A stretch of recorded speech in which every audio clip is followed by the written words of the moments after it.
മൊലാളി അപ്പോ അതങ്ങ് കൊടുത്തേക്ക്. അത് നഷ്ടമാ മുതലാളി. അല്ലേ തന്നെ എനിക്ക് കഷ്ടാലോ. അല്ല മൊലാളി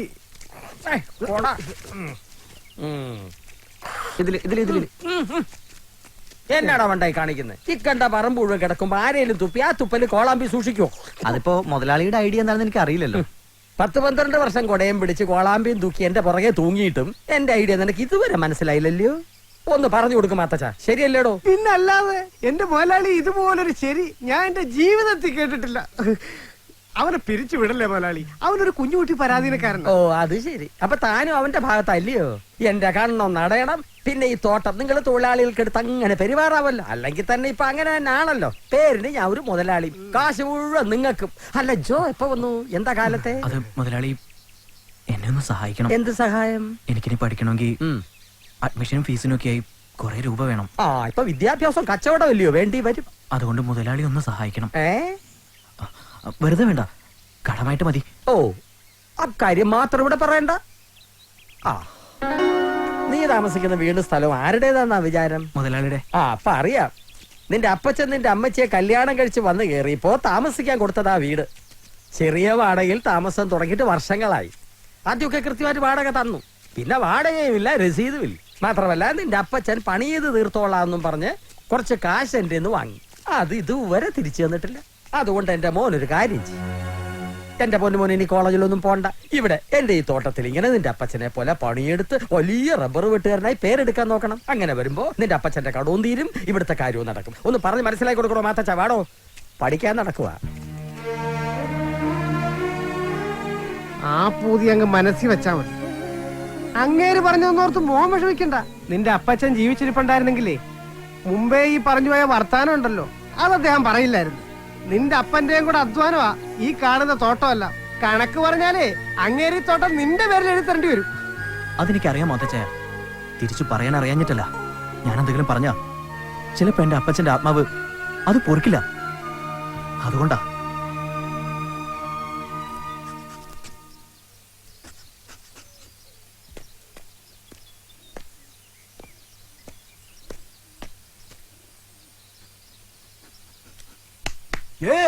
ജോ. സാറോ? എന്താണാവോ ഈ വഴിക്ക്? വാ വാ, രാവിലെ തന്നെ പണിയിലാണല്ലേ.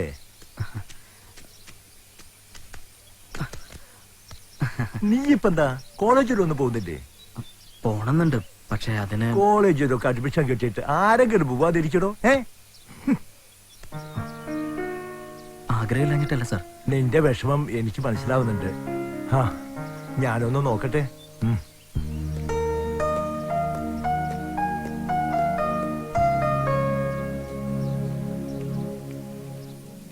അല്ല ഗീവർഗീസേ, ജോയ്ക്കു വേണ്ടി നമുക്ക് എന്ത് ചെയ്യാനാകും?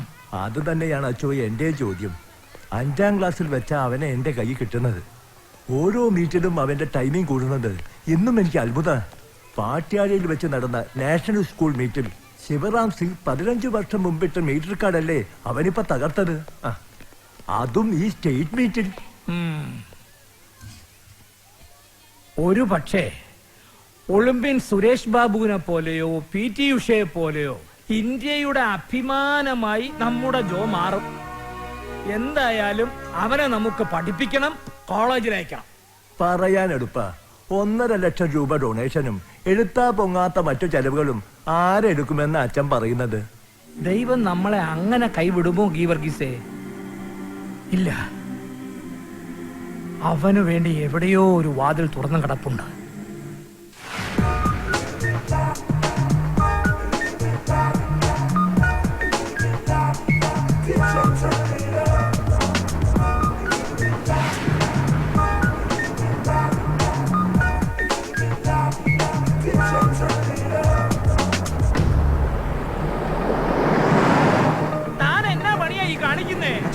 അയ്യോ, ഏതവനാടാ പള്ളിപ്പറമ്പി കാരോട്ടം പഠിക്കുന്നേ? വന്ന് ഒന്നിനും ഒരു വ്യവസ്ഥയില്ലാണ്ടായോ? ഇതങ്ങനെ വിടാൻ പറ്റത്തില്ലല്ലോ. ഇറങ്ങി വാടാ സാത്താനെ. നിന്നെ കൊണ്ടൊരു മാപ്പ് മെഴുതിരി കത്തിച്ചിട്ടേ ഞാൻ വിടത്തുള്ളൂ. ഇവിടെ ഞാൻ കത്തിച്ച മാപ്പ് മെഴുതിരി ഒന്നും പാഴായി പോയിട്ടില്ല അച്ചോ. ഇനി എത്ര വേണേലും കത്തിക്കാൻ എനിക്ക് സന്തോഷമേ ഉള്ളൂ. കർത്താവേ, ഇതെന്നാ അതിശയമാ. എന്നാ വരുന്നതെന്നൊന്ന് ഫോൺ ചെയ്യാൻ മേലായിരുന്നോ? അത് പണ്ട് കുർബാനയ്ക്ക് അൾത്താരം ഒരുക്കുമ്പോ അച്ഛന്റെ പിന്നിൽ ചെന്ന് കമ്പിപ്പടക്കം പൊട്ടിച്ച് അച്ഛനെ ഞെട്ടിച്ച ശീലം ഇവിടുത്തെ ശീലങ്ങളൊന്നും മറക്കാൻ പറ്റത്തില്ല അച്ചോ. ചോട്ടയിലെ ശീലം. പാടാ ചെമ്പാടി, എന്നാ കാര്യങ്ങളാ പറയാനുള്ളത്? തനിക്ക് ഇപ്പോഴൊന്നും ഇങ്ങോട്ട് വരാൻ തോന്നിയത് കർത്താവിന്റെ നിശ്ചയം തന്നെയാ. സ്കൂളിലായിരുന്നപ്പോ ഏറ്റവും മിടുക്കനായ അത്ലറ്റായിരുന്നു നീ. അന്നത്തെ ചുറ്റുപാടിൽ കുടുംബം പോറ്റാനാ നിന്റെ ഗെയിംസിനോടുള്ള ഇഷ്ടമൊക്കെ നീ ഉപേക്ഷിച്ചത്. അതുകൊണ്ട് നിന്റെ കുടുംബം രക്ഷപ്പെട്ടു, നീ സമ്പന്നനായി. നല്ല കാര്യം തന്നെ. ഇതിപ്പോ ഒരു തനിയാവർത്തനം പോലെ ഇവിടെ ഒരു പയ്യൻ, ഓട്ടത്തിലും ചാട്ടത്തിലും ഒക്കെ മിടുക്കൻ. അവൻ ഈ രാജ്യത്തിന് വേണ്ടി ഒളിമ്പിക് മെഡൽ കൊണ്ടുവരുമെന്നുള്ളത് എനിക്കുറപ്പാ. പക്ഷേ ചുറ്റുപാടുകൾ സമ്മതിക്കത്തില്ല. ദാരിദ്ര്യമാ. പഴയ നിന്നെയാ ഞാൻ അവനിൽ കണ്ടത്. നിനക്ക് നടക്കാതെ പോയ ആ സ്വപ്നം അവനിൽ കൂടി സാധിക്കരുതോ? അവനെ നിനക്ക് സ്പോൺസർ ചെയ്യാൻ ഒക്കുമോ? അച്ഛൻ എന്നതായി പറയുന്നേ? ചെയ്യാൻ ഒക്കുമെന്നോ? അങ്ങനെ ഒന്ന് ചെയ്യടാ തമ്മാടി നല്ലയോ പറയണ്ടേ? നമ്മള് ചെയ്യുവച്ചോ, അവന്റെ സ്വപ്നങ്ങൾ നമ്മൾ നടത്തി കൊടുക്കും. കർത്താവേ, ഞാനൊന്ന് പേടിച്ചുപോയി.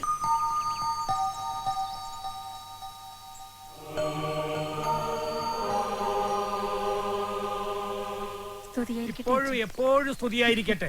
മുകുന്ന, ജോ അപ്പുറത്ത് ജോലി ചെയ്തുകൊണ്ടിരിക്കുകയാണ്. വാ, നമുക്ക് അങ്ങോട്ട് പോവാം. വന്നാട്ടെ.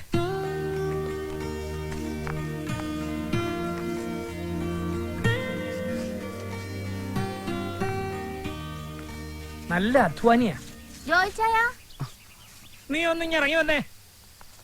നിന്നെ കാണാൻ ഒരാൾ വന്നിട്ടുണ്ട്.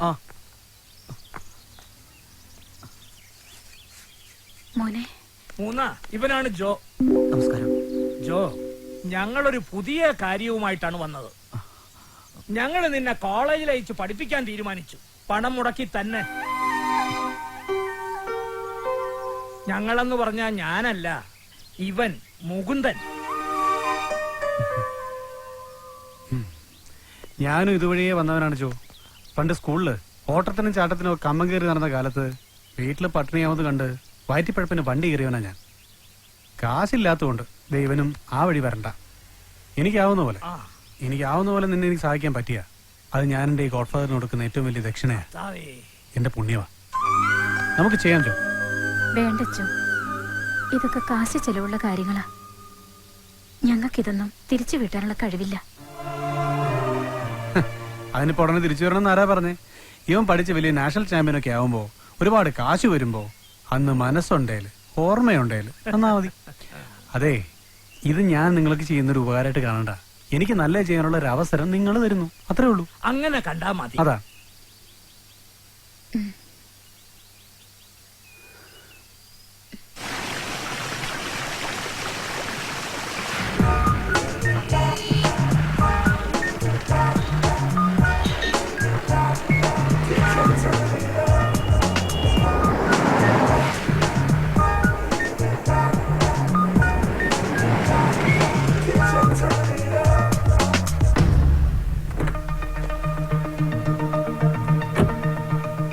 നല്ല ക്യാമ്പസ് ആണല്ലോ.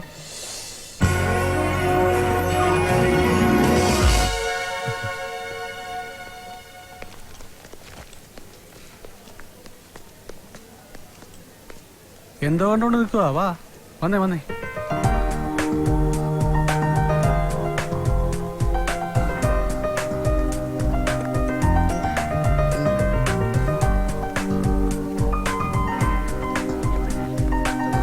ആ ബ്ലോക്കിലാണെന്നാ തോന്നുന്നത്. ഈ സ്റ്റൈലൊന്നും ഇവിടെ ചിലവാവില്ല മോനെ. കൊള്ളാലോ അളിയാ. ഇതേതാടാ ഈ പുതിയ അവതാരം?